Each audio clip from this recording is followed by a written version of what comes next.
was fortunate to land under a manager middle of my career that that really played both. So what he did for me was two things. And if you find yourself with a manager who's not doing these things for you, it could be career limiting. I tell friends in my circle this all the time. So he did two things for me. One was he helped me to see my gifts that were not always plain to me. And he would note things that I did that just might be reflective, like part of my own reflex, not reflective, but part of my own reflex that didn't know that that was anything special. So he allowed me to understand how I contributed in a way that was really helpful to an organization. That could be a little bit of a sort of a power alley in terms of other places that I could go. So that was the first thing he did.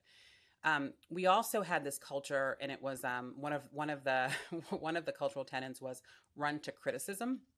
And so how that played out was when your work product or how you did in a meeting was about to get totally torched, they would say, in the spirit of running to criticism, let me give you let me give you some feedback on how that presentation went. And he was also ruthless about doing that for me, like really telling me what my blind spots were. And I do think, to your question on mentorship and sponsorship, I think part of the issue sometimes can be that for whatever reason, women do not get enough feedback on both the gifts and the, hey, here's something that may or may not be true, but here's how people are receiving you or perceiving you, and things that are going to be rate limiting if you don't work on it. And Adam did both of those things for me with empathy, and he's very funny. And so he did it with a lot of humor too.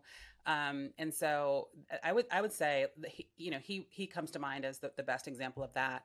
And then there were others along the way, but when I really needed it, he did both for me. And I thank him to this day, because I think I probably would have gotten in my own way without that.